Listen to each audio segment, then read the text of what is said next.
बोरिवली पूर्वेतील एका इमारतीची बाल्कनी कोसळलेली आहे। घटनेमध्ये सुदैवानं कोणीही जखमी झालं नसल्याचं कळतंय। बोरिवली पूर्वेकडील लक्ष्मी अपार्टमेंट या ठिकाणी ही घटना घडलेली आहे आणि ह्या घटनेनंतर आता हा संपूर्ण मलबा हटवण्याचं काम केलं जात आहे।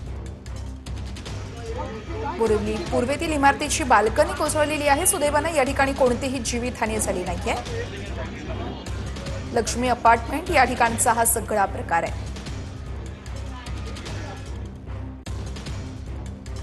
यानंतर मोठी बातमी नांदेडच्या राजकारणातून आहे। काँग्रेसला नांदेडमध्ये मोठा धक्का बसलेला आहे। काँग्रेसचे माजी महापौर, उपमहापौर आणि मनसे जिल्हाध्यक्ष भाजपात गेले। काँग्रेसच्या माजी महापौर जयश्री पावडे, माजी उपमहापौर सतीश देशमुख आणि विनोद पावडे यांचा भाजपात पक्षप्रवेश झालेला आहे। मंत्री चंद्रशेखर बावनकुळे, खासदार अशोक चव्हाण यांच्या उपस्थितीत हा पक्षप्रवेश झालेला आहे। महानगरपालिका निवडणुकीच्या अनुषंगाने आता भाजपात इनकमिंग वाढल्याचंही बोललं जात आहे।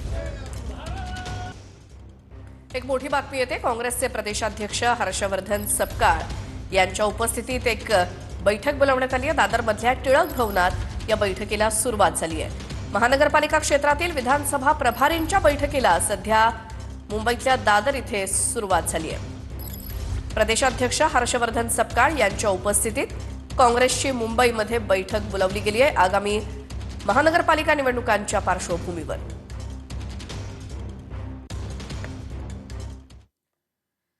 तर महेंद्र दळवी यांनी एक वक्तव्य केले, ते म्हणजे मी लवकरच चौथा बॉम्ब फोडणार आहे। बॉम्ब फोडण्यास काही जण रोहा सोडून विदेशात पळतील। कॅश बॉम्ब त्यांनी फोडले, ते सर्व फुसके निघाले।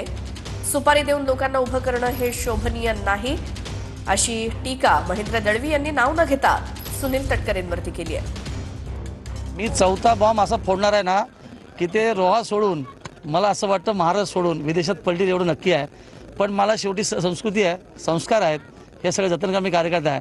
त्यांनी 1-2 काय जे कॅश बॉम्ब फोडले ते सगळे फुसके निघाले। आपण बघितलं, सुपारी देऊन खऱ्या अर्थाने अशा लोकांना उभं करणं हे त्यांना शोभनीय निश्चित नाही, त्यांची उतरती काळ लागली आहे। मला असं वाटतं अजितदादाचं परवाचं जे स्टेटमेंट आहे खऱ्या अर्थाने पालकमंत्र्याविषयीचं, ते दिशादर्शक निश्चित आहे। येणाऱ्या काळामध्ये भरवशाच्या रूपाने आम्हाला पालकमंत्री मिळेल हा पूर्ण विश्वास आहे।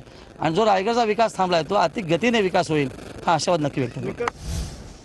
आणखी एक मोठी बातमी, लोकसभेतील आत्मविश्वासानं विधानसभेत फटका बसला, असं वक्तव्य पृथ्वीराज चव्हाण यांनी केलंय।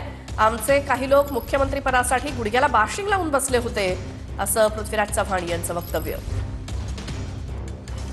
काँग्रेस सर्वात मोठा पक्ष म्हणून पुढे येईल आणि काँग्रेसचा मुख्यमंत्री होईल अशा थोड्याशा विश्वासानं किंवा आत्मविश्वासानं किंवा कदाचित अति आत्मविश्वासानं आम्ही विधानसभेला सामोरं गेलो। जागा वाटपाचा गोल चालला, बरेच जण गुडघ्याला बाशिंग बांधून बसले होते की आता मीच होणार म्हणून, आणि त्याचा फटका थोडा आम्हाला बसला, बराच बसला।